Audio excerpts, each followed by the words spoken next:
damos comienzo a la mesa de infectología pediátrica. Para nosotros es un honor contar hoy con referentes nacionales como son la doctora Mónica Pujadas y la profesora María Catalina Pires.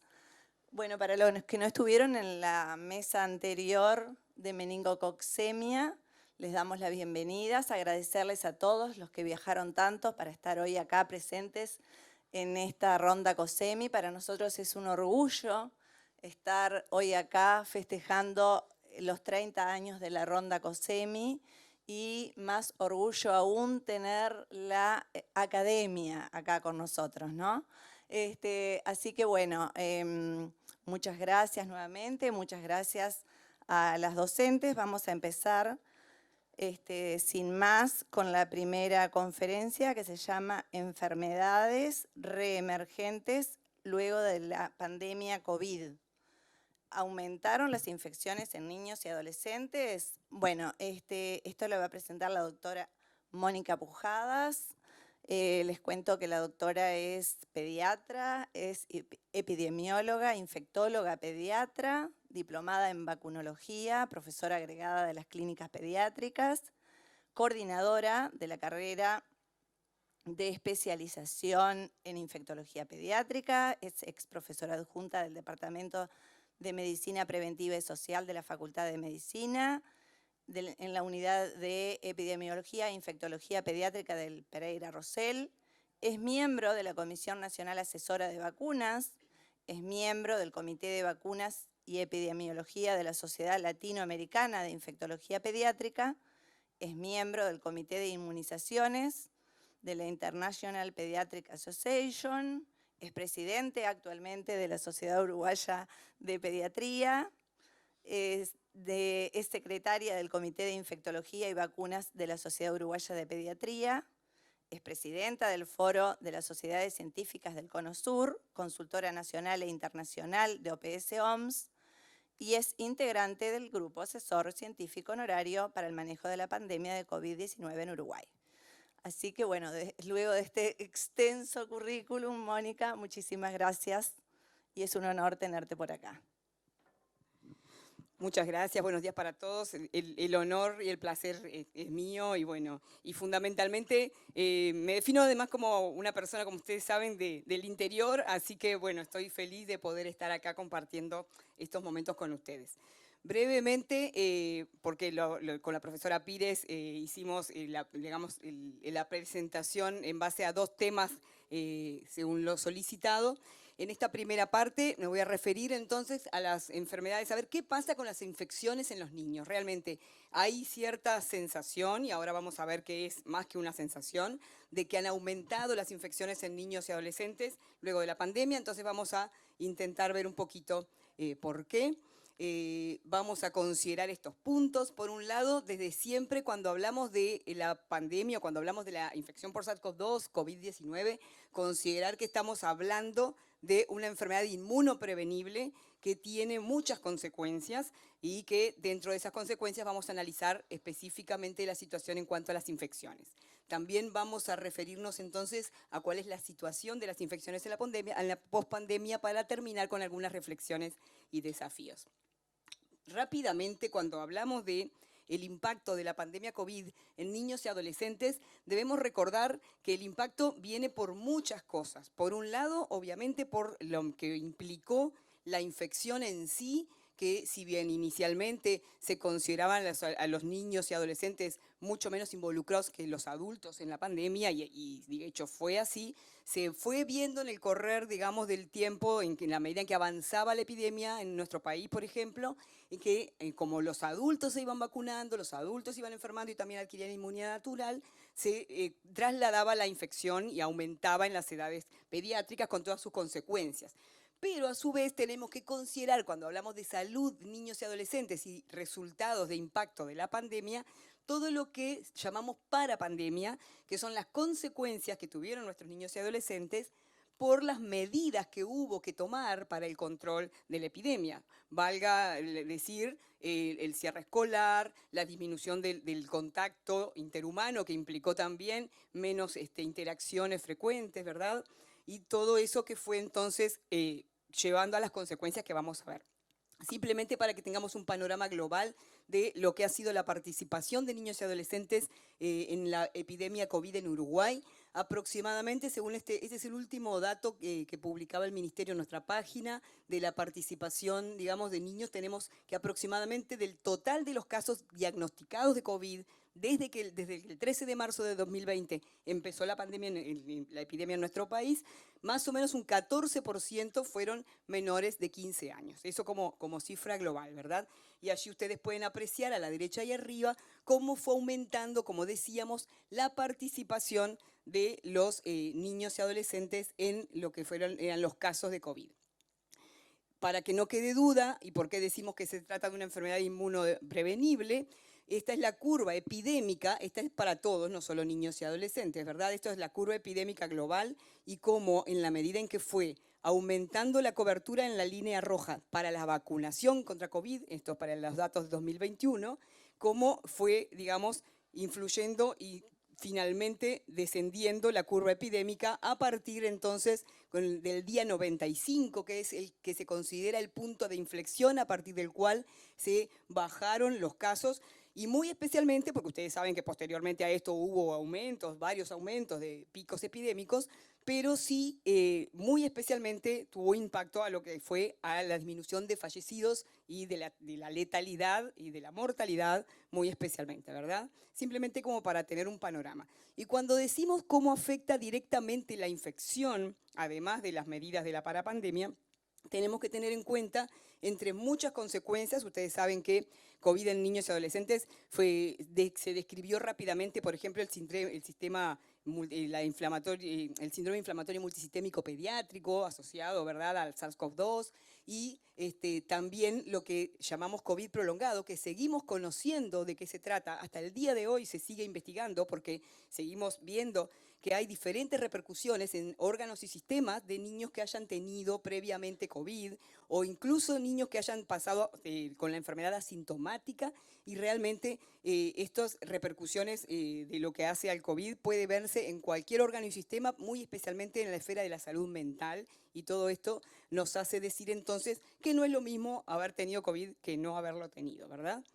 Como decíamos, las otras consecuencias, no menores, pero que también nos van a estar incidiendo en este análisis que hacemos de por qué aumentaron las infecciones, tienen que ver con las consecuencias que trajo la pandemia en cuanto al aumento del sedentarismo, aumento de la obesidad, trastornos de la esfera de la salud mental, muy especialmente trastornos del humor, la depresión y necesariamente junto a ello también todo lo que hace a la violencia doméstica con todas sus consecuencias y como ustedes saben recientemente también y incidiendo en lo que es la salud de niños y adolescentes, el aumento en algunas cifras de la pobreza, ¿no?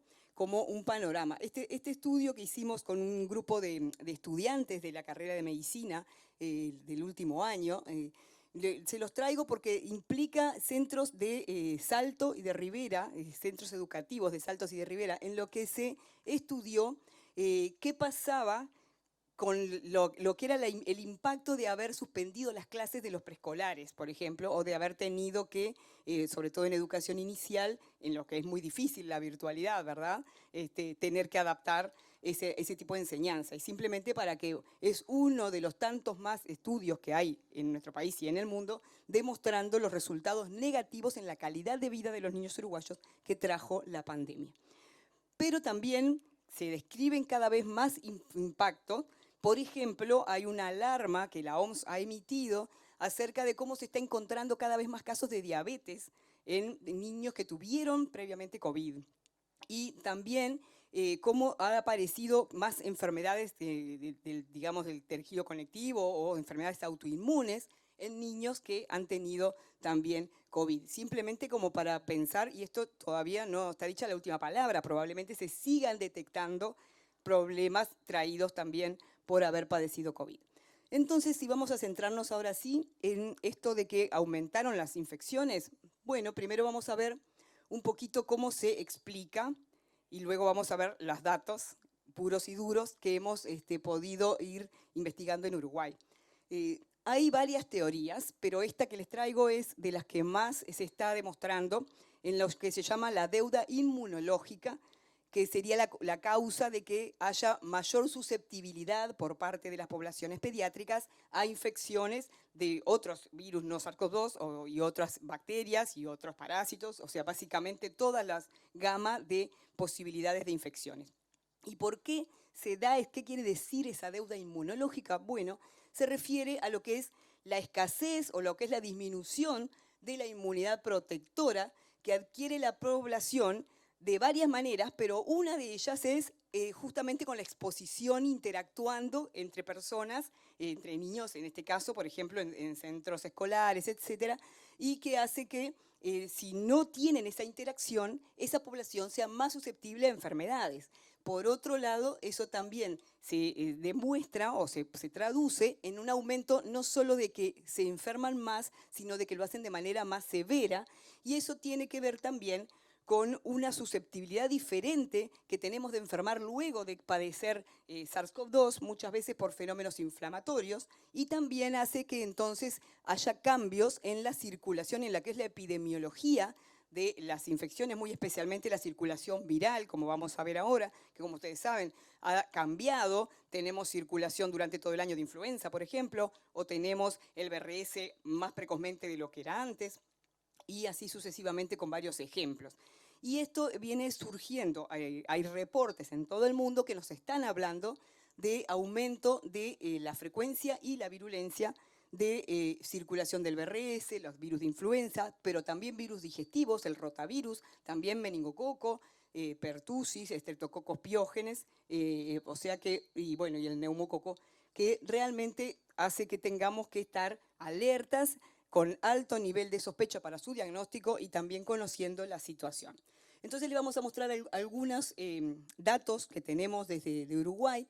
Este es un análisis que hicimos de la vigilancia que sistemáticamente hacemos de infecciones en el Hospital Pereira Rosell, en el que tomamos como marcadores la situación de las infecciones respiratorias agudas, virales, por un lado, que la vigilamos en lo que se llaman las IRAG, las infecciones respiratorias agudas graves, o sea, aquellas que requieren internación, ya sea en sala o en CTI. También tomamos como otro marcador las infecciones por estreptococo piógenes y también las neumonias. Y esas tres situaciones, tres tipos de infecciones, los medimos antes, durante la epidemia y posterior a la epidemia en Uruguay. Y fíjense un poquito qué fue lo que básicamente encontramos. Esto puede resultar un poco engorroso, pero para que tengan una noción, las neumonias complicadas se aumentó, se notó, se identificó un promedio de ingresos mucho mayor en el periodo, digamos, después de la epidemia, o sea, lo que sería la pospandemia, en relación a lo que eran los casos, los periodos tomados anteriormente. También para las infecciones respiratorias, y todo eso estadísticamente significativo, digamos, ¿no? Ese aumento. Y también para lo que fue la infección severa por estreptococo piógenes, considerando dentro de este grupo, por un lado, la enfermedad invasiva por estreptococo piógenes y también la enfermedad severa, aquella que condiciona internación o que condiciona, por ejemplo, cirugías o ingreso a un CTI, ¿verdad? Por lo tanto, en estas tres infecciones, en el Hospital Pereira Rosell, pudimos demostrar su aumento. Algunas consideraciones en el mundo también, está descrito el aumento de las neumonias necrotizantes, después la profesora Pires se va a referir a este tema, y también, por supuesto, casos de tuberculosis que han aumentado esto a nivel del mundo. En nuestro hospital, un poquito desglosando específicamente la situación de las neumonias, ustedes pueden ver ahí cómo en las barras rojas veníamos teniendo, en este caso nos referimos a neumonias complicadas con empiema pleural. Los empiemas pleurales, que claramente luego de que bajaron las neumonias por la vacunación contra neumococo universal, ¿verdad? También por hemófilos, pero muy especialmente a partir de la vacunación vimos ese descenso. En los últimos años, específicamente para el 2021-2022, y para lo que venimos viviendo este año, pudimos ver un aumento de la neumonía complicada y específicamente de empiemas, ¿verdad? Y si nosotros acá en esta gráfica que parece compleja, pero que lo que trata de hacer es ver cómo, por un lado tenemos la circulación viral, qué tipos de virus circularon. Por otro lado tenemos la curva epidémica de COVID en la población general. Y por otro, en las barras azules, los casos, digamos, identificados de hospitalizados por empiema pleural, podemos ver que los pediatras, no tiene misterio, los pediatras ya lo sabemos, cuando hay circulación de virus respiratorios, muchas veces atrás de eso hay neumonías bacterianas, dentro de ellas la neumocóxica, y también cómo en realidad la curva global, de lo que fue el SARS-CoV-2 no fue tan la que incidió, sino que en este caso es por todo ese fenómeno que hablábamos de la deuda inmunológica y también que entonces por el aumento de la circulación de virus respiratorio que condiciona también la aparición de infecciones bacterianas. Vamos a referirnos brevemente a lo que ha sido la identificación de las infecciones por estreptococo piógenes. Todos lo conocemos al estreptococo piógenes, pero hay que tener en cuenta de que la gran mayoría de las infecciones por estreptococo piógenes son infecciones leves, son faringitis, escarlatina, infecciones de tejidos blandos. Sin embargo, hasta un 5%, y ahí me parece que apreté, hasta un 5% pueden, digamos, llevar desde una infección más superficial, por decir de alguna manera, a tener un síndrome de shock tóxico, que es justamente de los elementos que tenemos que estar atentos. Ustedes habrán escuchado cómo hubo una alerta, tanto en el mundo como también en nuestro país, que motivó una comunicación de la Sociedad de Pediatría, del Ministerio de Salud Pública, alertando sobre la situación de estreptococo piógenes y el aumento de casos de enfermedades severas. Y por tanto, creo que algunos conceptos que tenemos que tener es ese alto índice de sospecha de cuándo, de la cantidad de infecciones que vemos, cuáles pueden ser realmente por estreptococo piógenes por un lado y cuáles a su vez puede ser una enfermedad grave por estreptococo piógenes. Entonces simplemente algunas herramientas que nos pueden ayudar. ¿Se acuerdan que la famosa disquisición entre la faringitis bacteriana y viral, a la que los pediatras nos enfrentamos todos los días, tenemos algunos elementos que nos pueden ayudar, como son los scores clínicos, en este caso el score de el Maquisac, por ejemplo, en el que, bueno, sabemos que si tiene exudado, si tiene ganglio inflamado, fiebre según el grado de la fiebre, etcétera, ausencia de rinorrea, etcétera, bueno, tenemos más probabilidades de que sea una neumonía, una faringitis bacteriana, ¿verdad?, estreptocóxica. Sin embargo, el score concretamente de Maquisac, hicimos hace unos años un análisis en el que pudimos ver que en realidad tiene un valor relativo para lo que es el valor predictivo, que sobre todo es útil cuando, como digamos, valor predictivo negativo. O sea, cuando nos da, en las cifras que nos da para un valor predictivo negativo importante, ahí sí resulta útil. No tan así cuando nos da positivo. Entonces les digo como porque, bueno, tenemos algunas dificultades. La mayoría de las veces vamos a tratar de identificar a través de un test de antígeno, pero a su vez es importante saber cuáles son las limitaciones que podemos tener con los diferentes test. Entonces, como recomendación en general, y estas son las recomendaciones tanto de la Sociedad Argentina de Pediatría como del Red Book, la Academia Americana de Pediatría, es diferenciar cuando tenemos clínica sugestiva de faringoamigdalitis estreptocóxica de la que no es tan sugestiva, ¿verdad? Y, por ejemplo, si no hay una clínica sugestiva, si tenemos mayor probabilidad por nuestra experiencia y por lo que estamos viendo en el paciente de que sea una rinofaringitis viral, en un niño chiquito, por ejemplo, no necesariamente testear, ¿verdad? Eso como por un lado. Y el otro concepto que es importante es tener en cuenta que para este tipo de infección, la faringoamigdalitis estreptocóxica, no hay problema en esperar un resultado. No es como en otras infecciones que yo tengo que poner un antibiótico empírico rapidísimo, sino que puedo esperar a 48, 72 horas un resultado de un cultivo para poder ofrecer un uso racional de antibióticos. Simplemente como conceptos importantes, ¿verdad? El tratamiento, como algún tip también para dar, se viene discutiendo y todos lo sabemos, la amoxicilina. Recordemos que no hay resistencia de las penicilinas digamos, del estreptococo a las penicilinas. El estreptococo sigue siendo sensible a los betalactámicos y eso es así y no ha variado.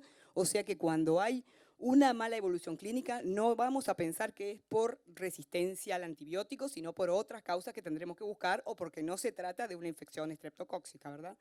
Y como concepto, recuerden que ya hace tiempo que se viene preconizando que el tratamiento de una faringitis aguda, bacteriana, probablemente estreptocóxica, que todos hemos tratado varias en esta sala, sigue insistiéndose en la necesidad de que sea 10 días y no menos de 10 días.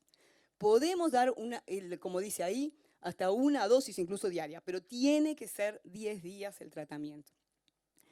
Dos palabras con el tema de la escarlatina, que también hubo aumento dentro de esta gama de enfermedades, pero que tenemos que distinguir. Una cosa es la escarlatina, que es la faringitis, con el estreptococo con una exotoxina pirogénica que nos da esa erupción, de lo que es un síndrome de shock tóxico que tiene otros síntomas que ahora vamos a ver, ¿verdad? Y finalmente, entonces, cuando hablamos de enfermedades invasivas, infección invasiva por estreptococo piógenes, tenemos la definición de que es el hallazgo de la bacteria en sitios normalmente estériles, por ejemplo en sangre, por ejemplo en líquido cefalorraquídeo, etc. Y que por otro lado podemos tener una enfermedad severa, aunque no necesariamente encontremos la bacteria en sangre, por ejemplo, ¿no? O sea, son como categorías un poquito de matices diferentes, pero que tienen sus definiciones precisas. Y esto fue una de las situaciones que alarmó a partir del año pasado, porque tuvimos casos incluso de fallecidos de personas con infección invasiva por estreptococo piógenes. Y muy especialmente, entonces, dada una situación de un síndrome de shock tóxico, puede aparecer muy rápidamente y puede ser difícil de diagnosticar, existen bien definidos esos criterios que acá tenemos y que implica entonces sospecharlo frente a un paciente que tiene un mal aspecto general, que incluso los papás nos refieren que el niño está diferente, que les impresiona que el niño no está bien. Cuando hay fiebre, y en especial si hay una fiebre con chucho, cuando hay elementos neurológicos como puede ser confusión o desorientación, dificultad para respirar, frecuencia, taquicardia básicamente, o hipotensión, cambios de la coloración en la piel, no necesariamente una erupción escarlatiniforme, puede tener de diferentes tipos de lesiones, puede haber palidez, puede haber alteraciones de colores más tipo morado, ¿verdad? Eritemas, o aspecto marmóreo.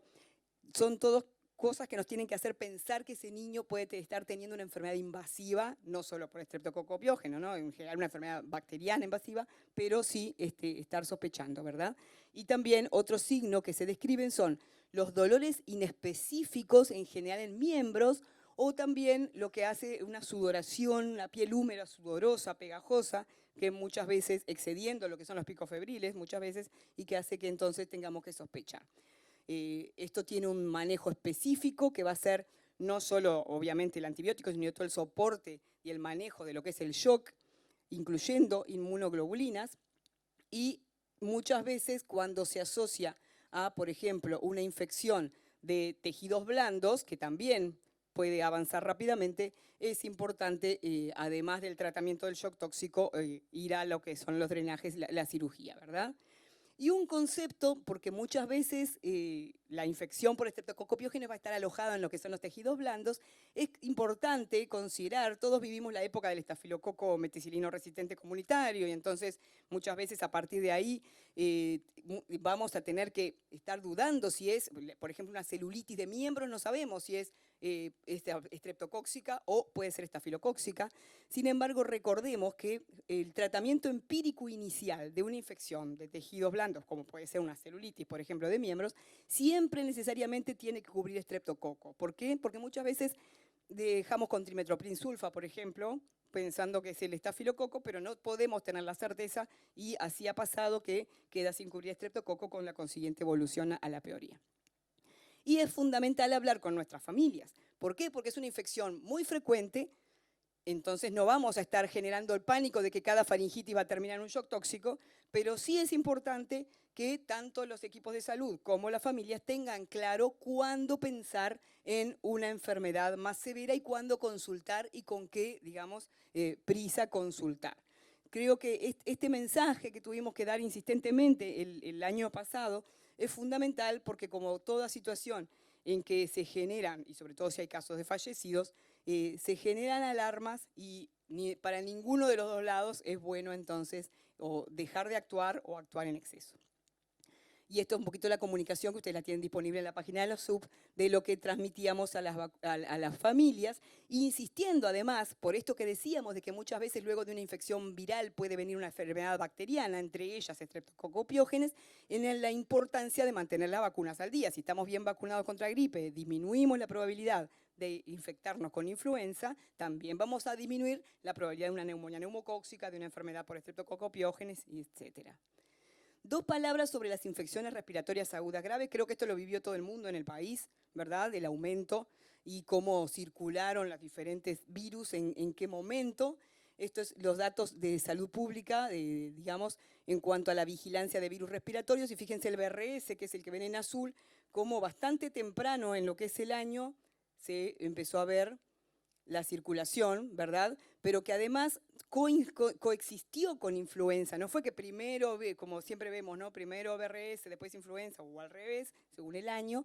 En este caso coexistieron, y muchos con influenza B también. No sé si les pasó en sus lugares de trabajo de ver eso.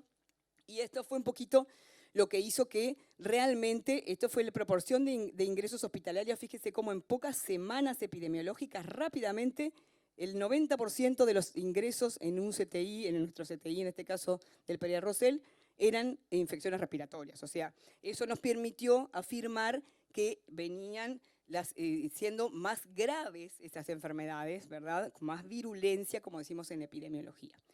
Pero no solo fue de nuestras infecciones las que se vienen reportando a lo largo del mundo como aumentando a partir de la epidemia de COVID.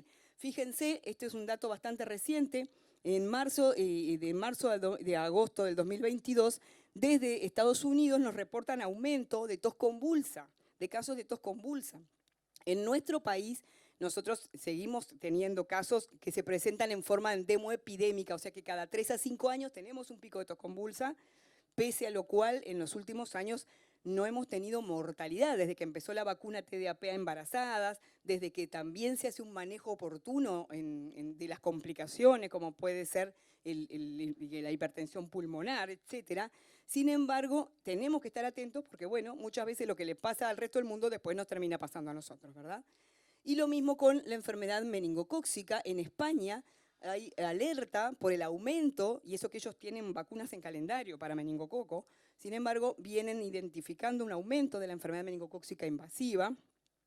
Y otro problema realmente importante y que muchas veces no es suficientemente posicionado y visible es el aumento de las bacterias multidrogoresistentes, que eso es lo que quiere decir MDR, en la edad pediátrica.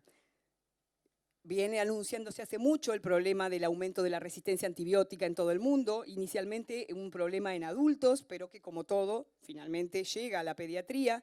Es especialmente importante en las unidades de cuidados neonatales o intensivos pediátricos, pero es importante porque realmente las perspectivas, según la OMS, de que para el 2050 sea la primera causa de muerte por infecciones, la infección por una bacteria multiresistente, nos tiene que hacer actuar rápido para tratar de minimizar este problema. Y acá simplemente les traigo un estudio que hicimos desde el Pereira Rosell también, con el Comité de Infecciones y la Unidad de Epidemiología del Pereira Rosell, en el que pudimos ver cómo, fíjense, quiero que se queden con esta imagen, cómo la detección, se hace la vigilancia buscando si hay bacterias multiresistentes, si hay colonización o si hay infección, que son situaciones diferentes, ¿verdad? Pero fíjense, pasamos de tener algún caso en el 2016, ninguno en el 2017, a esta concentración de 2022 y 2023, y este corte era el 31 de julio. Ahora seguimos teniendo todos los días en el Pereira Rosell, en el pase de guardia, comunican algún caso en el que se identifica una bacteria resistente. O sea que realmente, y esto quiere decir que es un desafío terapéutico, porque muchas veces es difícil tratar a una persona con una infección por una bacteria multiresistente. También es un desafío en cuanto a la vigilancia, porque es importante detectarla para evitar la transmisión, para que no se contagie dentro, sobre todo de un hospital, ¿verdad? Y donde hay huéspedes susceptibles. También tenemos que saber por qué hacer esa diferencia en si está infectado o colonizado solamente, porque es muy importante saber que la colonización como tal no hay que tratarla, sino empeoramos el problema, ¿verdad? Pero sí también tenemos que saber que el estar colonizado aumenta el riesgo de que esa persona más adelante sí tenga una infección por esa bacteria. O sea que ese es un problema que lo tenemos instalado y que realmente va en aumento. Y después tenemos algunas otras que se mostraron como amenazas que tal vez no lo fueron tales, pero ustedes se acordarán que el año pasado se habló de las hepatitis de origen desconocido, que motivó una alerta de OMS, que motivó un comunicado de la Sociedad de Pediatría, porque había habido aumento de hepatitis que se empezaban a ver si se asociaban a adenovirus, si se asociaban a SARS-CoV-2, etc. Bueno, esa situación quedó, digamos, sin mayor problema, no tuvimos un aumento de casos nosotros en Uruguay. Lo mismo pasó con la viruela símica, todos nos pusimos a estudiar qué era esto, ¿no? Porque no sabíamos nada. Y, bueno, finalmente no hubo tampoco una epidemia de viruela símica y mucho menos en la edad pediátrica, pero bueno, fueron todos desafíos que tuvimos los pediatras de ir a estudiar, a ver de qué se trataba. Y todavía cada tanto alguna alerta que no fue tal, ¿verdad? Porque esto de la gripe del tomate al final era un Coxsackie, un síndrome de boca, mano, pie y nada más. Pero tal vez alguno de ustedes vio y bueno, decíamos, pero estamos todos locos, no puede haber tanto germen diferente en el mundo. Finalmente, vamos a decir dos palabras sobre lo que sí son las amenazas reales, regionales, digamos, que tenemos por la situación de la infección por arbovirosis. Tenemos dengue y chikungunya en la región, como ustedes saben. También ahora en Centroamérica están alertadas por brotes de Zika y que hasta ahora en Uruguay no hemos tenido mayor problema, pero sí algunos casos. Y es importante, me refiero a chikungunya, por ejemplo, como ustedes habrán escuchado, ¿no? Que tuvimos a principios de este año. Pero es importante que sepamos, y para eso hemos trabajado y tenemos cerca a amigos de Paraguay, ¿verdad? Que son los que lamentablemente tuvieron uno de los brotes más grandes reportados hasta el momento de chikungunya en niños, y en los que les traigo estas imágenes que pasó la doctora Benítez, que es una de las doctoras digamos que ha trabajado con las guías de manejo de la enfermedad de chikungunya en Paraguay. Fíjense que clásicamente chikungunya es una infección que se considera que da fiebre y problemas articulares. Básicamente ese es el concepto que se transmitía o que se transmite en las guías incluso de definiciones de casos, ¿verdad? Sin embargo, en niños y lactantes pequeños, sobre todo y recién nacidos, se vio que se pueden presentar igual que un shock séptico, que se pueden presentar con sangrados, que se pueden presentar con lesiones así ampulares, como ven ahí, con vómitos persistentes, con deshidratación. O sea que realmente pueden ser para alguien que, como nosotros, no estamos para nada acostumbrados a ver un paciente con estas características, realmente puede ser un desafío para llegar al diagnóstico. Entonces, bueno, tenemos una definición de caso sospechoso, pero creo que al día de hoy tenemos que tener más abierta la cabeza que para esa definición estricta de caso, porque realmente pueden ser casos muy graves y que requieren un tratamiento inmediato, ¿verdad? Y esto, fíjense lo que fue la epidemia, la última epidemia de Paraguay, todos los casos que tienen ahí en este año en especial, cómo aumentaron. Y esto les dejo, está en lo que son las guías del ministerio, pero las directrices para el diagnóstico y manejo de dengue, chikungunya y Zika, que son las que adapta la OMS, obviamente, no es ningún invento uruguayo, por supuesto, pero que es útil porque, bueno, sobre todo en lo que son los departamentos limítrofes con Argentina y con Brasil, tenemos que estar especialmente atentos a la posibilidad de que tengamos algún caso, ¿verdad? Y cómo hacer. Y hay otras amenazas. Hay una alerta también de la OMS que nos habla de las posibilidades de reintroducción de la poliomielitis a propósito de que hay algún país en el mundo que sigue digamos, teniendo casos de poliovirus salvaje y que como han caído las coberturas en muchos países, no es la situación tanto del nuestro, pero es importante estar alerta porque con la caída de la cobertura puede siempre aparecer. Y esto es la otra alerta que tenemos que tener en cuenta es, ustedes saben que para poder hacer una adecuada vigilancia de si tenemos o no tenemos polio en el país, es importante estudiar todas las parálisis flácidas en los menores de 15 años.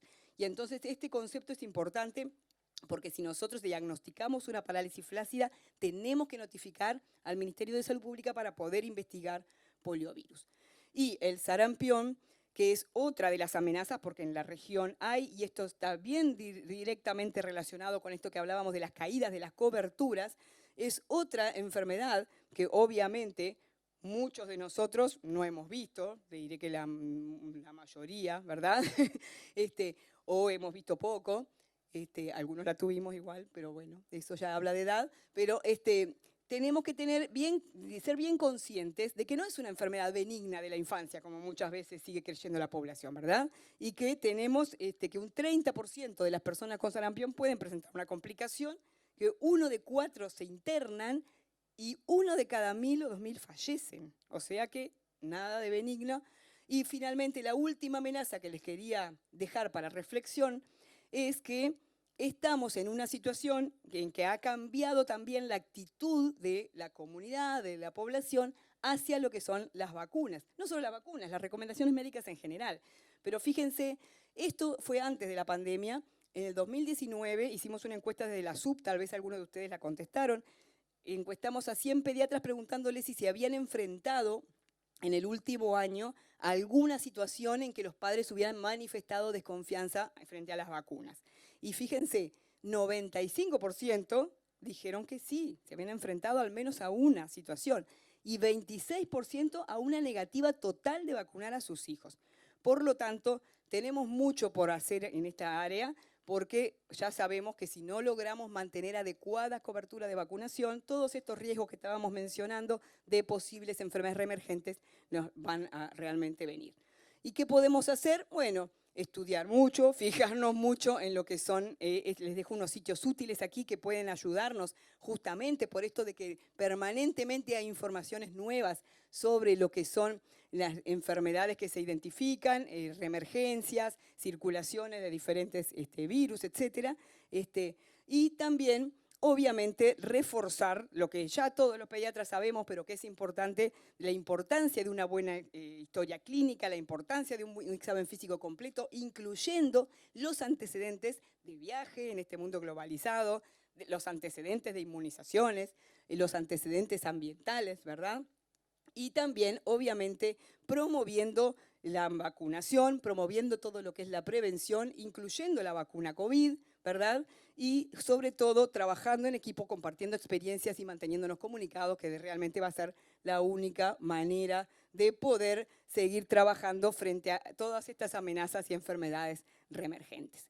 Así que los dejo con algunas fotos de algunos de ustedes acá, probablemente se puedan ver, y les agradezco muchísimo y quedo a las órdenes para las preguntas.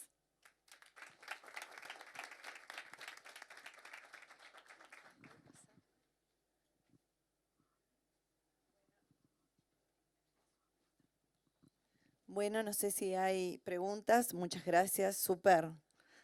Súper interesante todo lo que nos muestra Mónica. Capaz que los pediatras desde nuestro quehacer diario tenemos la percepción de esto que nos mostrás con números y evidencias, y este año la verdad que nos hemos enfrentado a muchas infecciones, y eso del VRS que apareció antes nos tocó a todos, y siempre pensábamos que los virus venían unos atrás del otro y no fue tan así este año.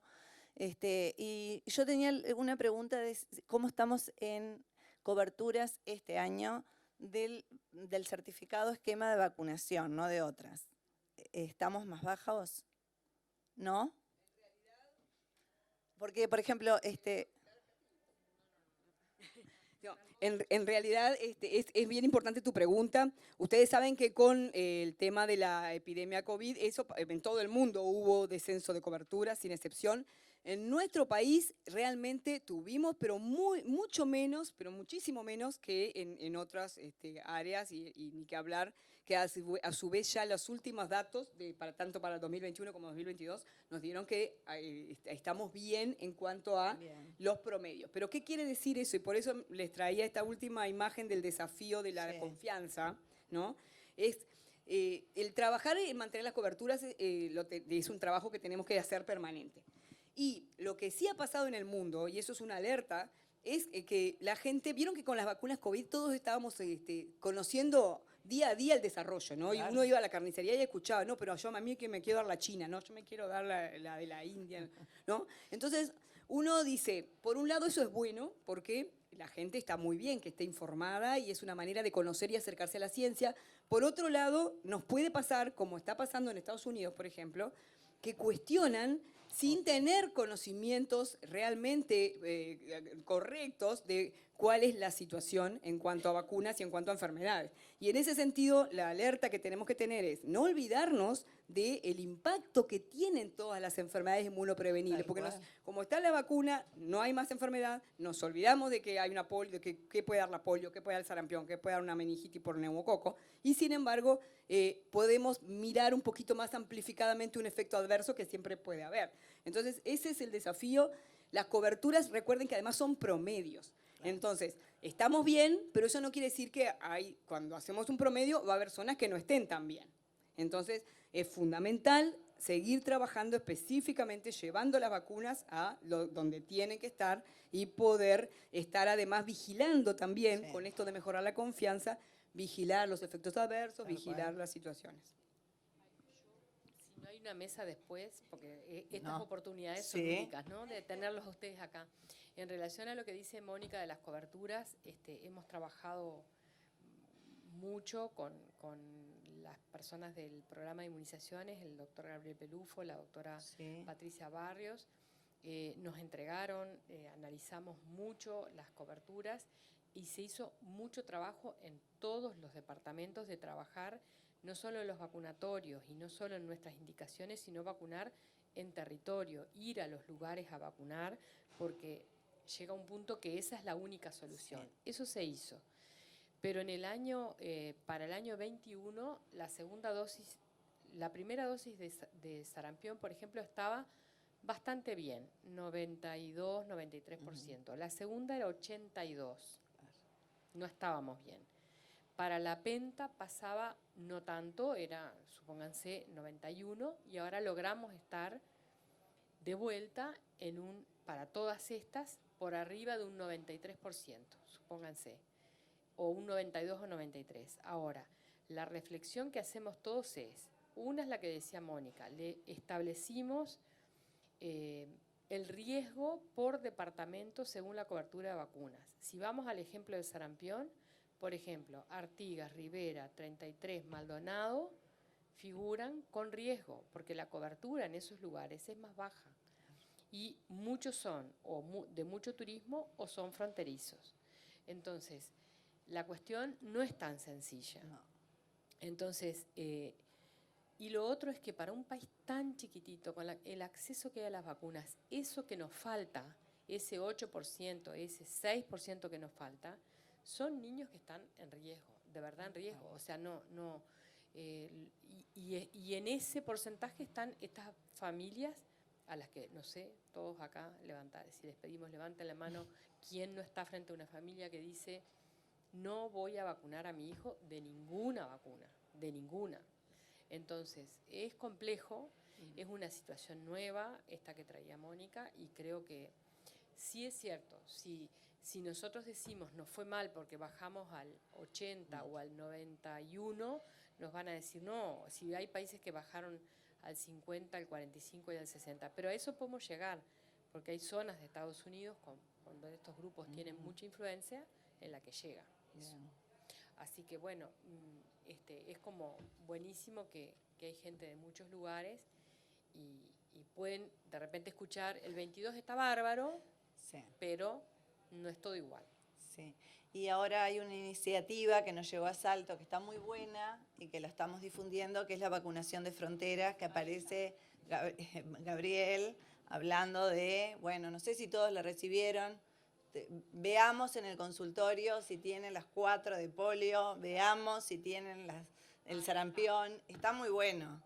Y depende mucho el rol del pediatra. Claro, claro. Exacto. Los migrantes. Claro, ahí Uruguay siempre queda bien, porque a los migrantes nosotros le damos un seguimiento desde siempre, y las vacunas creo que es la cosa que se pone al día más rápido. Enseguida. Pero también es como una falsa suficiencia. Tú te preguntas, ¿y cómo nos va con los migrantes? Y bien, porque los detectamos, pero bueno, también vamos a detectar migrantes, porque algunos que llegan de Estados Unidos con un papel que dice que no me voy a vacunar. ¿No? O alguno, uno cree que detecta a todos los migrantes.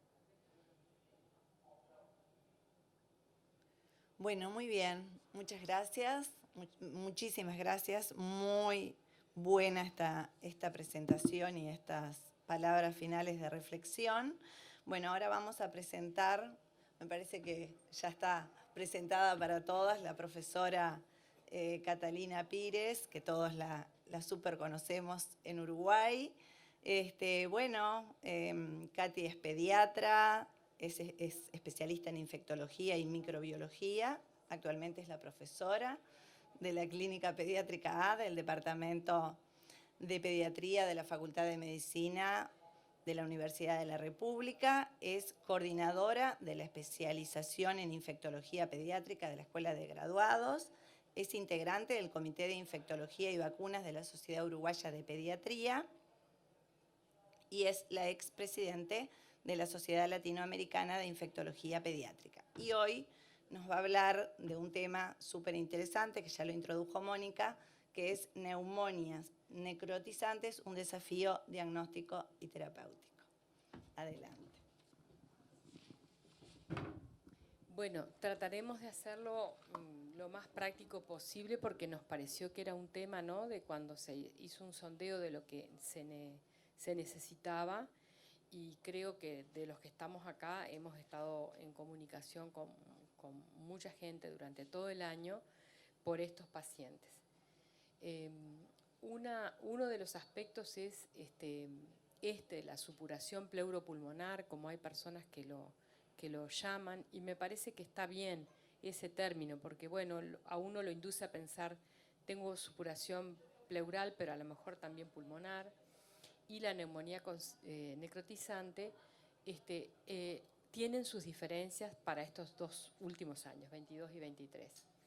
Es cierto que la neumonía, la supuración pleuropulmonar, ha tenido cambios en las hospitalizaciones, en las tasas de hospitalizaciones después de las infecciones después de la utilización de vacunas conjugadas neumocóxicas. Eso es innegable y se los vamos a mostrar. Y vamos a ver cuáles son de las cosas que sí tenemos controladas y cuáles son de las cosas que nos quedan pendientes. Vamos a ver entonces qué ha pasado en el año 22-23, en donde volvimos a tener infecciones por estafilococo aureus meticilino resistente y por estreptococo piógenes en neumonía. O sea que la situación nos hace que cada niño con neumonía lo tengamos que ver de una forma diferente. Veremos la etiopatogenia entonces de esta entidad, la neumonía necrotizante, que en las 2 últimas décadas aumentó en las Américas, en Europa, en Asia, y para la cual tenemos criterios diagnósticos bien definidos. Acá en el Uruguay desde el 2009 tenemos unos muy definidos, y esa es la forma en la que por suerte trabajamos e identificamos a estos pacientes, que si no hacemos eso no vamos a poder abordarlos adecuadamente. Veremos la etiopatogenia, la etiología de empiema y de neumonía necrotizante, y la neumonía y neumonía necrotizante y su relación con la pandemia de COVID-19 que pasó en el 22 y el 23. Y hablaremos en todas las situaciones del tratamiento. Bueno, todos en algún punto todos comprendemos perfectamente que la neumonía más frecuente, o la que van a ver que era la más frecuente, era la neumonía consolidante clásica lobar que todos conocemos. Esa neumonía y la hospitalización por este tipo de neumonía, todos sabemos que ha disminuido, y les vamos a mostrar que como en un 80% ha disminuido, y por lo tanto ha disminuido también en las neumonias que nosotros tratamos ambulatoriamente. Entonces, para una recomendación práctica al pediatra, cada vez que yo piense que un niño tiene neumonía, lo voy a ver como un paciente especial, porque de verdad si de un enorme problema que teníamos tenemos un 80% menos, lo que vamos a tener son seguramente las que nos quedan con complicaciones. ¿Cuáles son las complicaciones? La más frecuente es la supuración, el empiema, los pneumatoceles, el absceso pulmonar mucho menos, la pericaritis purulenta prácticamente ya no la vemos más en esta era vacunal. La necrosis, que es la licuefacción, vamos a ver, del pulmón, la formación de neumatoceles, la neumonía necrotizante, que es más o menos un 10% de las complicaciones, de las neumonias complicadas lo tienen, o la gangrena pulmonar, que es el extremo de esta enfermedad. Y después están la sepsis y la muerte, que son las que nosotros tenemos como muy presentes, obviamente que son menos frecuentes, y obviamente que lo que tenemos que tener en cuenta es que siempre pueden estar coexistiendo. Puede coexistir en el empiema, en la necrosis, cualquiera de estas situaciones. Y lo que está pasando últimamente es que alrededor del 20 al 30% de los niños con empiema asocian además neumonía necrotizante. O sea que por eso es que yo les decía que ese título está bueno, el de pensar en supuración pleuropulmonar. Bueno, este es un clásico esquema de cómo es que un niño que tiene un derrame paraneumónico puede terminar en un empiema con pus. O sea, puede tener una neumonía, un proceso inflamatorio en el que no hay derrame, esa era la situación más frecuente, o puede haber un proceso inflamatorio que se extiende hasta la pleura visceral, con aparición de neutrófilos, monocitos, interleuquinas, y factor de necrosis tumoral que se libera. Eso aumenta la permeabilidad capilar, aumenta el líquido intersticial y se produce un derrame no complicado seroso. Para los más viejos que estamos acá, antes era re común ver esta neumonía sin derrame y ver una neumonía con derrame seroso, no empiema. Esas han bajado, esas son las que efectivamente las vacunas bajaron. Pero este derrame complicado, cuando es ya un derrame turbio en el que va a disminuir el pH, a disminuir la glucosa y aumentar la LDH, puede inicialmente ser turbio y tener criterios de empiemas, o puede progresar porque hay más inflamación y haber depósitos de fibrina y verse los flóculos de fibrina y terminar en un pus o un empiema loculado, como les voy a mostrar algún caso.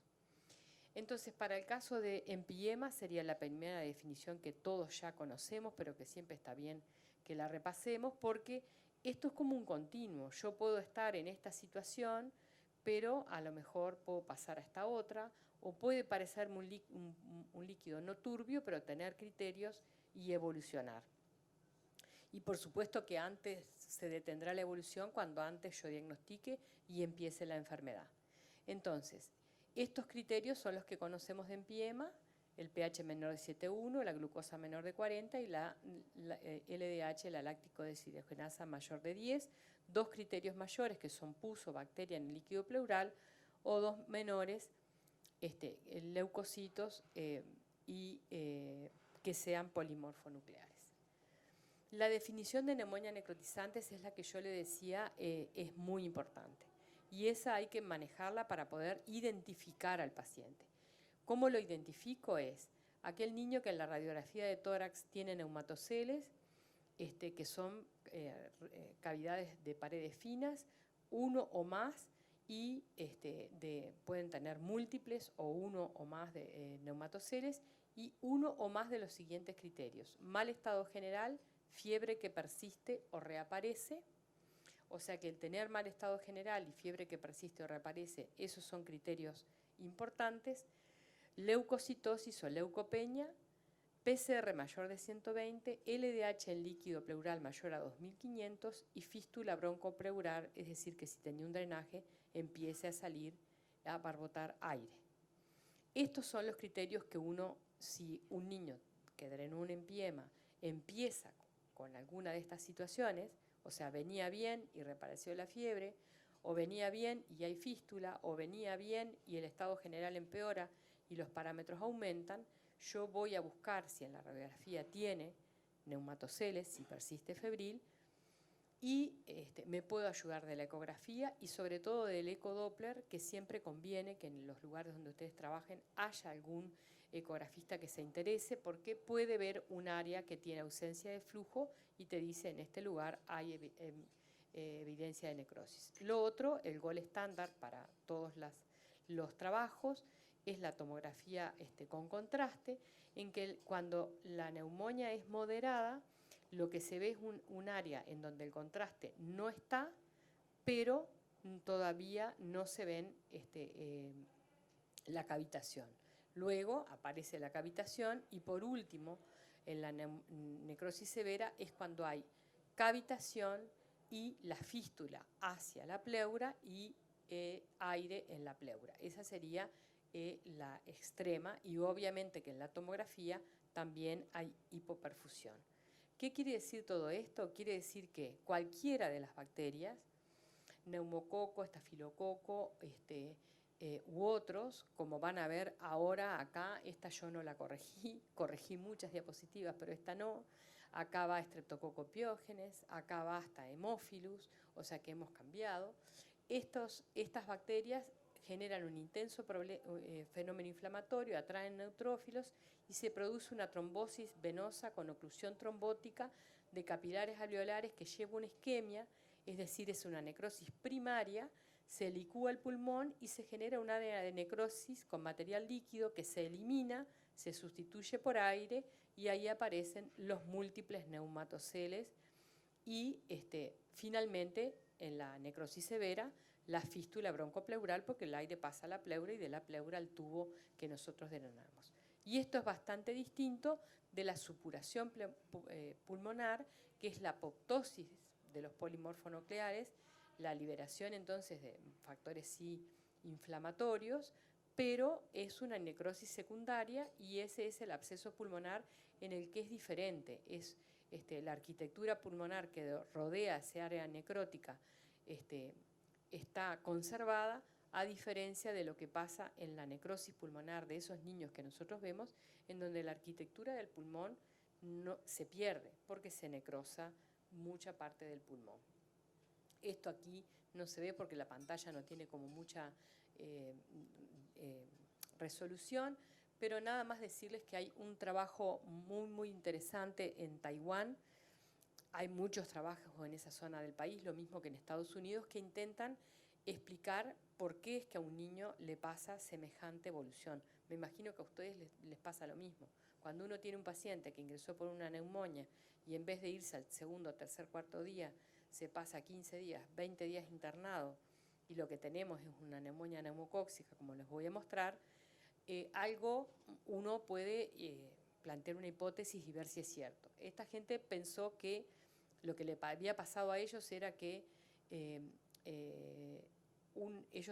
había emergido un serotipo 19A ST320, esa era la cepa, y había reemplazado a los anteriores neumococos que tenían, que era el 19F y el 14. Y el 80% de los casos con neumonía neumocóxica por este 19A se asociaban a neumonía necrotizante. Su hipótesis era que el germen tenía mayor agresividad en neumococo al relacionarse con el hospedero y que el hospedero tenía una expresión exagerada de interleuquina 8 que podría explicar el aumento de la neumonía necrotizante. Y compararon este grupo de pacientes que tenía detección de ácidos nucleicos de neumococo en líquido pleural, los que no tenían empiema pero no tenían necrosis, tenían una necrosis moderada o severa o fístula, como las definiciones que le di antes, y lo que encontraron es que sí, que obviamente los que tenían necrosis importante estaban más días internados, tenían más neutrofilia, tenían más LDH, cosas que van a ver que a nosotros lo corroboramos. Lo que ellos sí corroboraron en forma interesante, y a mí me parece que para cuando uno habla con las familias, es que ellos pudieron medir la carga de bacterias que había en la pleura en los niños que tenían necrosis y no necrosis. Entonces encontraron, y eso era porque lo que hacían era medir el número de copias de ADN de esta enzima del neumococo en la pleura.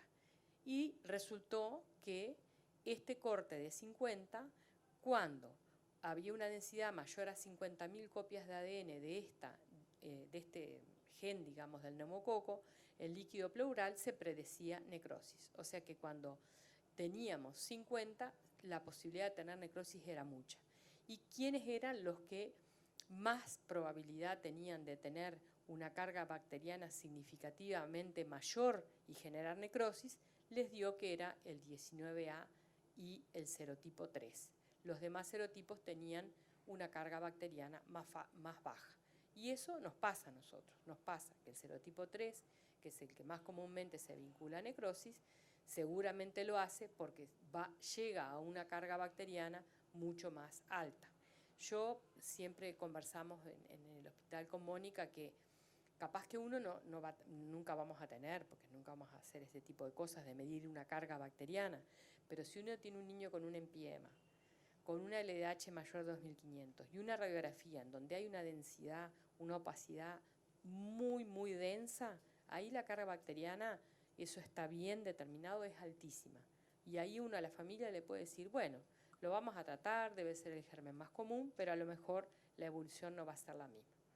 Entonces aquí estábamos nosotros en esta situación en que teníamos un enorme problema porque ingresaban una enorme cantidad de niños con neumonias, la mayoría sin empiema, y se incorporó la vacuna 7 valente, cayó a la mitad el número de hospitalizaciones por neumonía consolidante en general, pusimos la 13, cayó a la mitad, y esto significa que se hospitaliza un 80% menos de neumonía consolidante.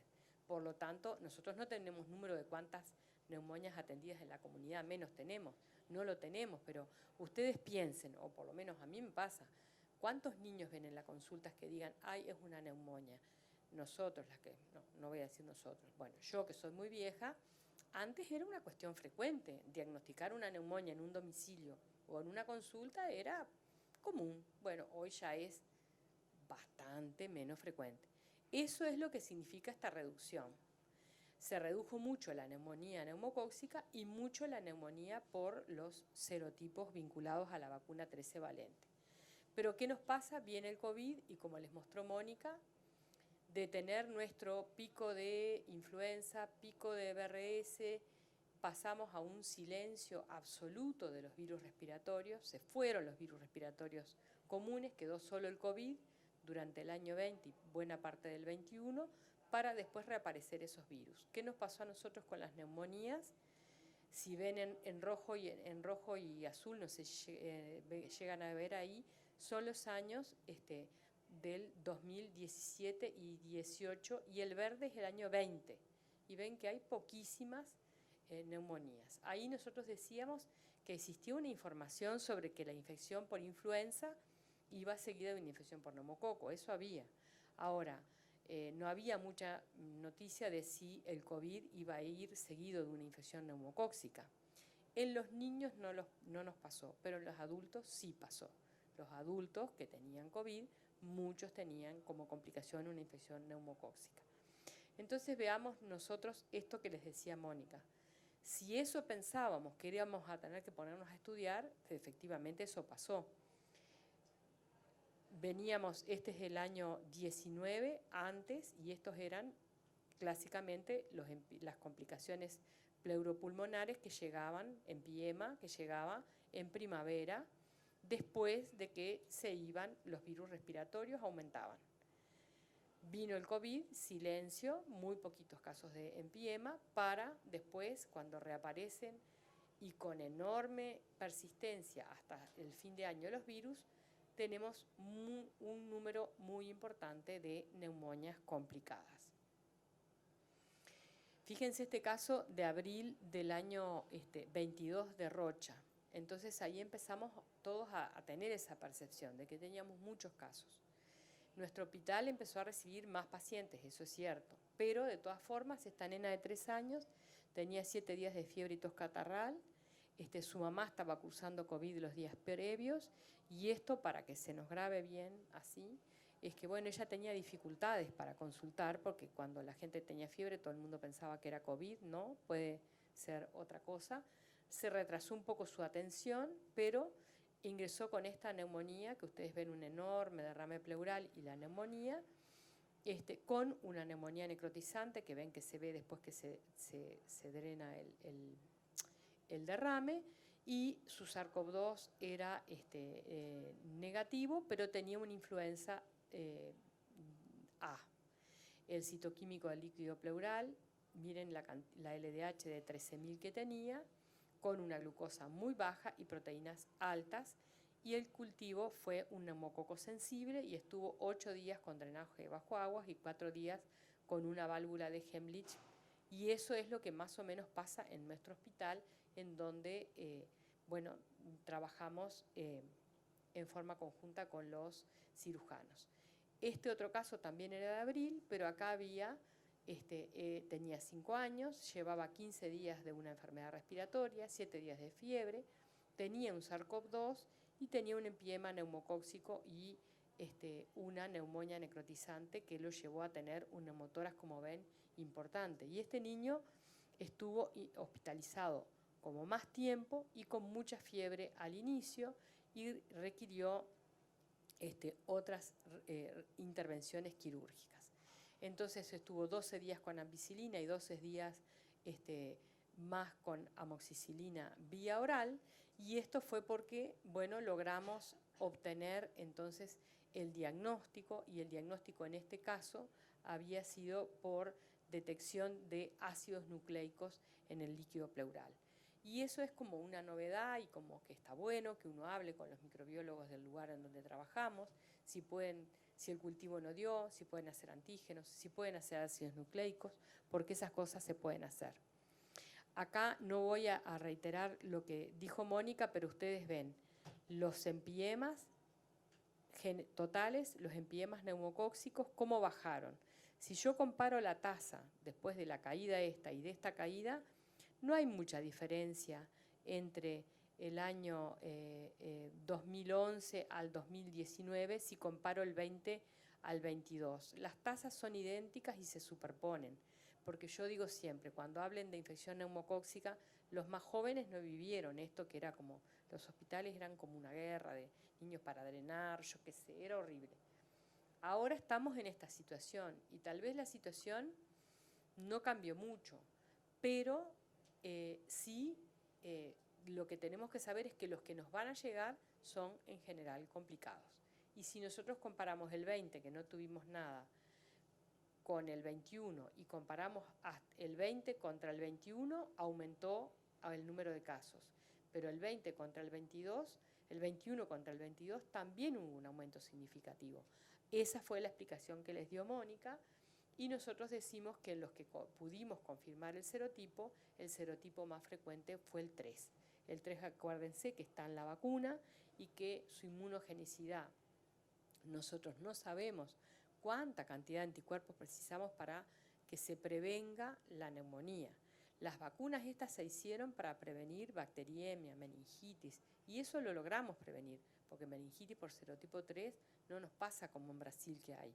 Pero bueno, esta es como una enfermedad remanente que nosotros tenemos que atender, y de este trabajo, que es un trabajo muy importante que se va a publicar entonces de las neumonías en este último tiempo, entre el año 20 y el 22 tuvimos la confirmación de 49 neumococos con las 3 técnicas, o cultivando, o con antígenos, o con ácidos nucleicos, pero ven que tuvimos Haemophilus influenza 6, tuvimos Staphylococcus aureus, tuvimos Streptococcus pyogenes, Streptococcus anginosus intermedios, o sea que, ¿qué habrá pasado después de todo esto? Bueno, hubieron como una mayor variedad, pero sobre todo que apareció Streptococcus aureus y Streptococcus pyogenes. ¿Cómo son estos niños con neumonía necrotizante? Los conocemos muy bien, todos son niños sanos, todos son niños que tienen neumatoceles, todos son niños en los que en general se confirma una bacteria en sangre o en pleura. Acá hay muchísimos trabajos de distintos países que rara vez fallecen, pero que tienen unas internaciones muy largas. Para los trabajos de nuestro país ocurre lo mismo. Miren acá, 2.448 niños hospitalizados por neumonía con consolidación pulmonar, el 8%, 197, tuvieron necrosis, y 40% de los casos con necrosis se hospitalizaron entre los años 2009 y 2011, donde todavía recién empezábamos con la PCV13. Estos niños tienen las mismas características que en los otros países, son niños previamente sanos en el 90%, con una mediana de edad de 25 meses, son chicos, pero no tan chiquitos, no son menores de 1 año, tienen fiebre prolongada, 19% tienen sepsis y 80% tienen empiema, o sea que el mensaje es que son muy graves. El diagnóstico imagenológico lo hacemos por la radiografía de tórax, y la tomografía computada se indica cuando el cirujano planea hacer un tratamiento específico. Acá les pusimos cuántas tomografías de tórax se pidieron, ¿verdad? Todos tuvieron, estos niños, todos radiografía, pero tomografías tuvieron el 31%. Este es el número de tomografías que en nuestro hospital, la unidad médico-quirúrgica, pidió. Y eso le digo para los que van a leer el tema. Si lo leen en cualquier libro de cualquier otro lugar o cualquier artículo, en general siempre se hace tomografía. Nosotros, porque estamos en un ambiente, bueno, de mirar mucho a los pacientes, solo lo pedimos en esa situación. Y el promedio de internación son 14 días. Ustedes me dirán, 14 días les va bien en el Hospital Pediatra Rosell. Algunos el rango es entre 4 y 50, pero a muchos nos pasa que son 20, 30 días y seguimos con el niño sin resolver. Por eso está bueno que uno diga, bueno, vamos a estudiarlo bien. Los niños con empiema tuvieron significativamente más insuficiencia respiratoria, más requerimiento de ABM, más UCI, requirieron más resección y hospitalización prolongada, o sea que coincidiendo en que si hay mucha supuración en pleura, debe haber mucha supuración en pulmón, y eso es así, y el serotipo 3 fue el que estuvo significativamente asociado con empiema.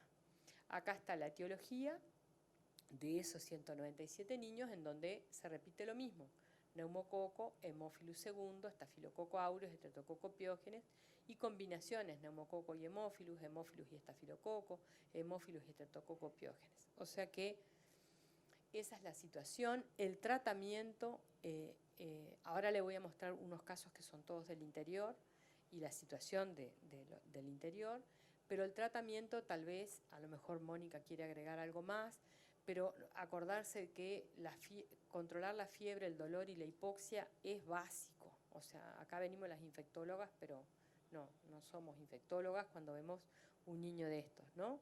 O sea que ponerle oxígeno, calmar el dolor, evitar la malnutrición es básico también. El niño, hemos tenido 2 casos, que esos sí no los traje porque eran de Montevideo, de un estafilococo aureus meticilino resistente y uno por estreptococo piógenes, que realmente quedaron caquécticos los niños, caquécticos, y hasta que no los logramos nutrir no salieron de esa situación. Tratar la sepsis y el shock como siempre, o sea, detectar la sepsis y tratarla en su primera hora. Las recomendaciones del tratamiento empírico inicial, como les mostramos los gérmenes, si hay una clínica sugestiva de empiema neumocóxico, es decir, esas neumonias lentas que vienen con 5, 6, 7 días consolidantes y que nos vamos a contactar con el microbiólogo que nos va a informar el directo rápido o el antígeno o lo que fuera, el germen más común, vieron por lejos, es neumococo, será ampicilina. Si está incompletamente inmunizado en relación a lo que decía Mónica, le vamos a poner ampicilina, sublactam o ceftriaxona. Si sospecho un estreptococo piógenes o estafilococo aureus, y van a ver los casos que les voy a mostrar, es porque tiene una neumonía bilateral o porque tiene una erupción, cualquiera sea, escarlatiniforme o no, o porque tiene diarrea por las toxinas del neumococo, del estreptococo piógenes o el estafilococo aureus. O sea que si esa situación existe, progresión rápida, o bilateralidad, o erupción, o diarrea, vamos a asociar a este tratamiento clindamicina si el paciente no está séptico, y si el paciente está grave, está séptico, va a ser con ceftriaxona y vancomicina para tener todo el espectro hasta el estafilococo meticilino resistente. Las recomendaciones para la neumonía necrotizante del absceso son las mismas. Ceftriaxona y clindamicina es lo que más recomiendan las guías, pero para nosotros las manejamos de la misma manera. Y el otro punto es el tratamiento quirúrgico del empiema y la neumonía necrotizante. El drenaje pleural tiene que ser lo más precoz posible. Cada vez nos convencemos más que es para todos los gérmenes. Acuérdense de que esa cantidad enorme de bacterias y factores inflamatorios nosotros lo tenemos que sacar para que no sigan liberando y atrayendo neutrófilos y liberando factores inflamatorios. Hacer el drenaje, hacerlos fiurinolíticos, eso es imperativo.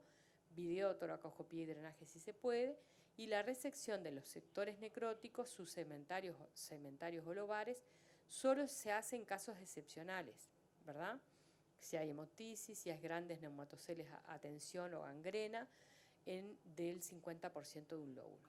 a todos les pasará que hay que día a día discutir con los cirujanos para ver cuál es el momento y qué paciente lo requiere o no, porque como ellos nos dicen muy bien, nosotros quisiéramos sacar la necrosis, pero a veces el problema puede ser mayor que el beneficio. Y para el año 23, ¿qué nos pasó cuando creíamos que, bueno, que el año 22 nos había dejado casi siderados? Pasó lo mismo. Las infecciones empezaron, este es BRS, estos son todos los otros virus y esto es influenza. Ya en verano empezó influenza y hubieron los virus invernales empezaron en la semana 24, cuando normalmente empiezan en la semana 28. Así que de vuelta nos vimos sometidos a una situación bien diferente. Esta es una niñita de 3 años de Tacuarembó, de 11 años. Esta es de agosto, o sea que es de avanzado el año. Consulta por una neumonía con derrame, con leucocitosis y PCR elevada. Empezaron el tratamiento con ampicilina, drenaron el líquido pleural y empezaron, en ese líquido pleural desarrolló un estreptococo piógenes. Y se acuerdan que Mónica lo sabe porque siguió esos casos. El año pasado había fallecido una niña en ese departamento por una neumonía por estreptococo piógenes, así que este año tuvieron otra. Tuvo una evolución, le hicieron los fibrinolíticos, el alteplase, tuvo una evolución tórpida, estuvo febril bastante tiempo, tuvo complicaciones con el tubo y se realizó la decorticación. Ahí conversamos un poco, acordamos en que íbamos a hacer 15 días de tratamiento intravenoso con ampicilina y acá me equivoqué, es con clindamicina, pensando que podíamos sumar algo por si la complejidad iba por la producción de toxinas.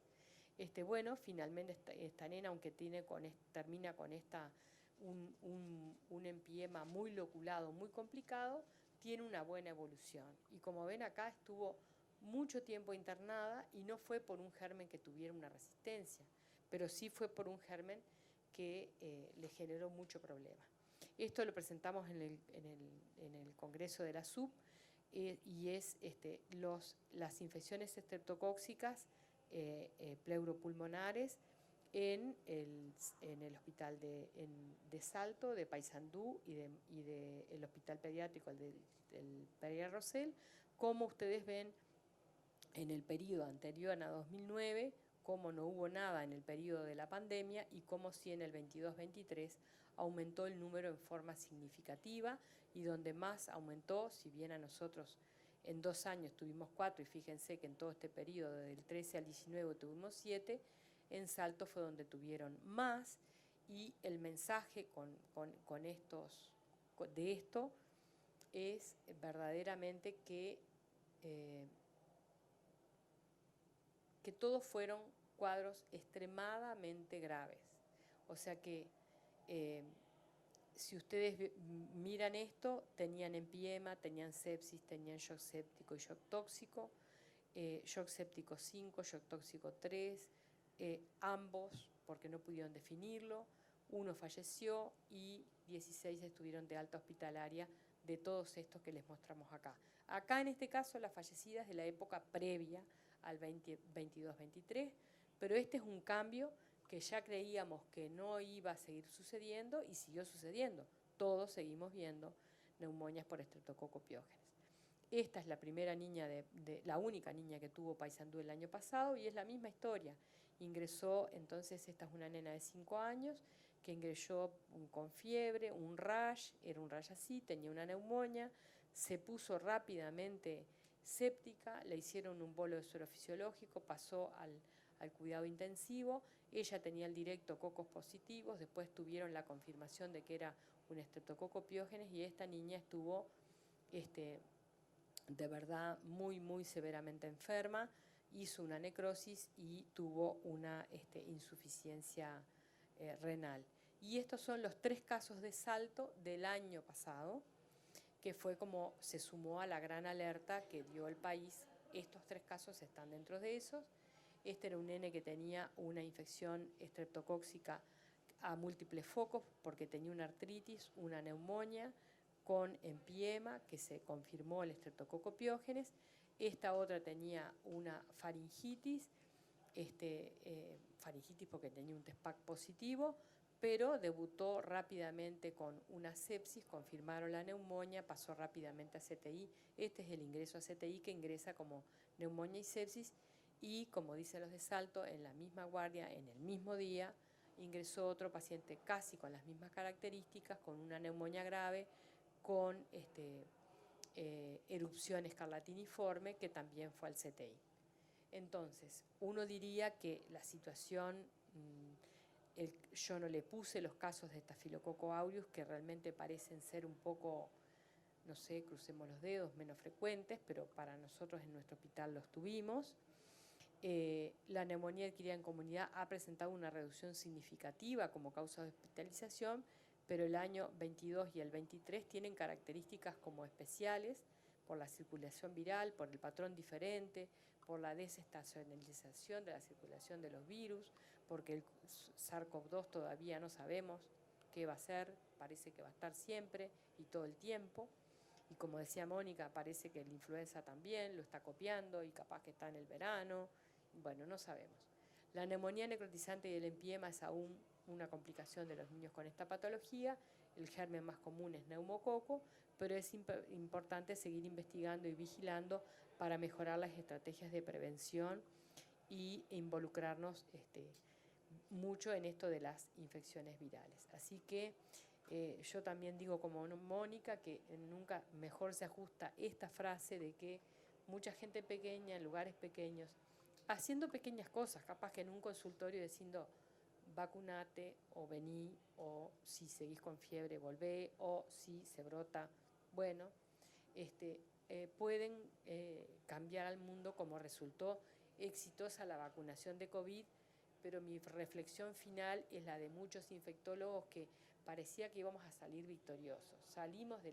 Por primera vez en la historia del mundo, salimos de una pandemia con vacuna.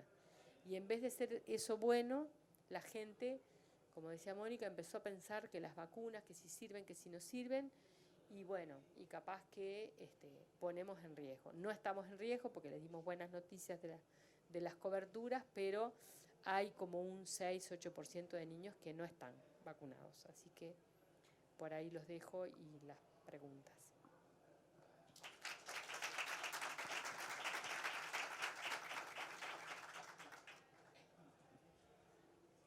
Bueno, primero muchas gracias porque preciosas las dos exposiciones.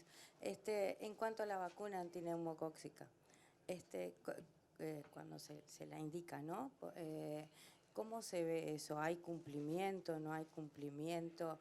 ¿Se está haciendo algún seguimiento de eso en los niños? Bueno, no sé qué opinará Mónica. En general la vacuna neumocóxica no es de las que tenga mala fama, como le decimos algunas, como la gente discute la influenza, la HPV, ¿no? En general no, porque están dentro del esquema. Lo que hay mal cumplimiento, y somos malos todos, y pongámonos que todos somos malos, es en vacunar bien a las personas de riesgo. Ahí en eso yo creo que si lo revisáramos, como tú decís, ¿qué percepción hay? Nunca lo revisamos bien. O sea, si uno dijera, a ver, vamos a ver los de riesgo, vamos a ver las personas con VIH, los que tienen un implante coclear, los que tienen una inmunodeficiencia, los que tienen un síndrome nefrótico, un asma severo, una enfermedad pulmonar, un diabético. A ver, ahí nosotros vemos, según sus comorbilidades, bueno, ahí no sé. La otra, como está en el esquema, no es que no tenga aceptación. Lo que sí me parece, la percepción es esa de los adultos, de que no se acuerdan mucho de que hay que vacunarse ahí, ¿no? Cuando te llega la edad de vacunarte la Neumo 23, y hay gente que le toca la 13 valente y la Neumo 23, que son los de mayor riesgo. Ahí me parece que si fuéramos a ver nuestra población de riesgo, no debemos de estar muy bien, no. Sí. Pero el resto, los que verdaderamente la precisan, si fuéramos a ver, me parece que no. No sé, Mónica. Un comentario. se pudo demostrar también, un trabajo que hicimos fue que la meningitis por neumococo en adultos también bajó, y la mortalidad, sobre todo por meningitis de neumococo en adultos, a partir de la vacunación universal con niños. Pero eso muchas veces hace que justamente el adulto siga siendo alguien difícil de convencer de que tiene que tener su protección individual además, ¿no? Entonces me parece que por ahí también...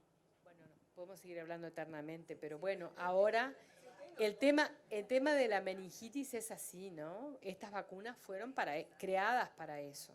Lo de la neumonía es como un plus, y lo del rebaño es un plus.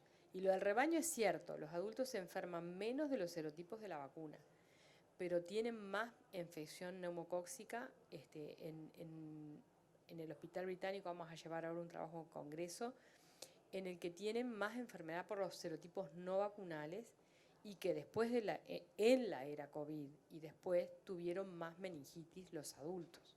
O sea que todo es cierto cuando uno lo mira en forma poblacional, todo eso es cierto, tanto que hay algunos infectólogos que dicen, si hay un buen efecto rebaño, no hay por qué vacunar a los adultos. Pero después cuando uno lo mira, no, los adultos tienen que vacunarse con las vacunas de mayor espectro posible, y bueno, y esa patita es floja, el neumo es floja, sí, me parece. El porcentaje de los adultos vacunados es un 3/4%. Lo buscamos para ese trabajo, nos queríamos morir, es bajísimo. Tremendo. Peor.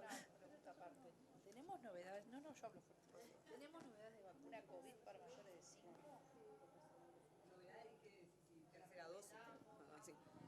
La recomendación sigue siendo vigente, la misma tal cual, y está buena tu pregunta, tu comentario, Ariana, porque me parece muy importante recordar que a partir de los 5, en nuestro país se indica vacuna COVID a todo el mundo a partir de los 5 años. Muchas veces nos olvidamos, los niños van cumpliendo 5 años y no se la damos. Entonces eso es fundamental, seguir insistiendo.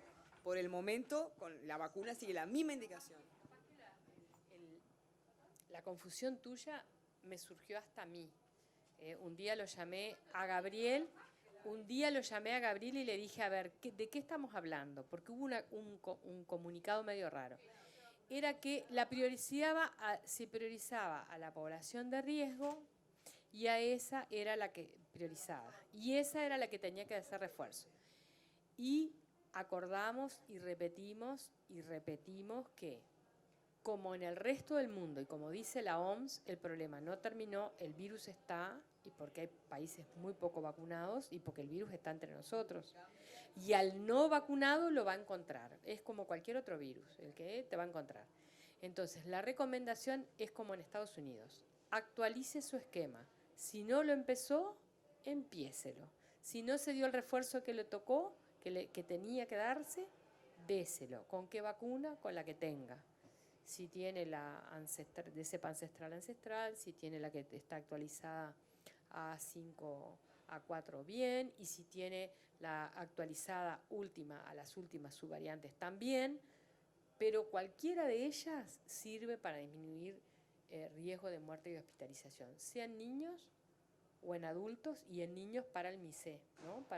También lo reduce. O sea que nosotros le pedimos encarecidamente al Ministerio que hiciera un comunicado después de la última reunión que tuvimos de la Comisión Nacional Asesora de Vacunas, que fue el mes pasado, que era a propósito de este tema, que cambiaran el comunicado. El comunicado es que si nunca me vacuné, o me vacuné allá en el año 2021, con 2 dosis, me quedé con eso, me quedé sin nada. Hoy no tengo nada.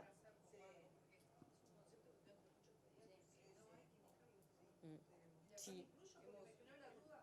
A mí me genera la duda. Date cuenta que me genera. El mundo y las sociedades de infectología y nosotros recomendamos ampliamente a partir de los 6 meses la vacuna. La vacuna lactante está más que probada, su seguridad y su eficacia. Pero en nuestro país, al momento, sigue estando, digamos, en el esquema a partir de los 5 años, la recomendación.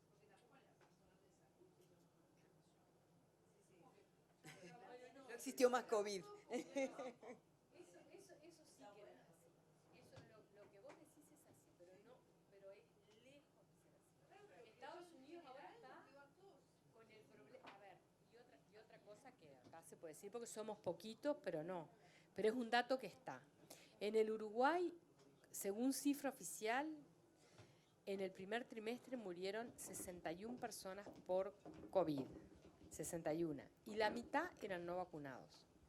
Si mirabas todas las personas fallecidas, pero que tenían un test de COVID positivo, eran más, alrededor de 200 o un poco más.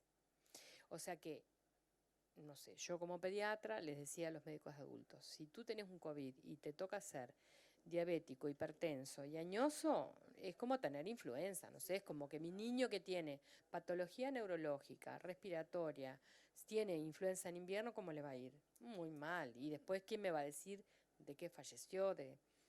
No sé, ¿entienden? Entonces, eso para nosotros es igual que para el resto del mundo. El que no se vacunó tiene más riesgo. Y si te vacunaste, menos riesgo de eso.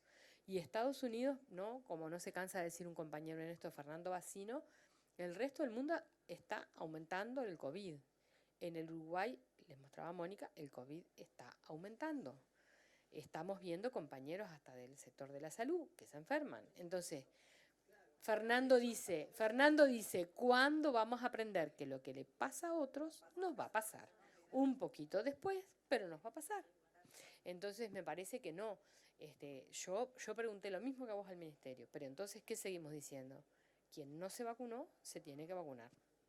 Y se acabó. Sí, tenés razón. Bueno, muchas gracias.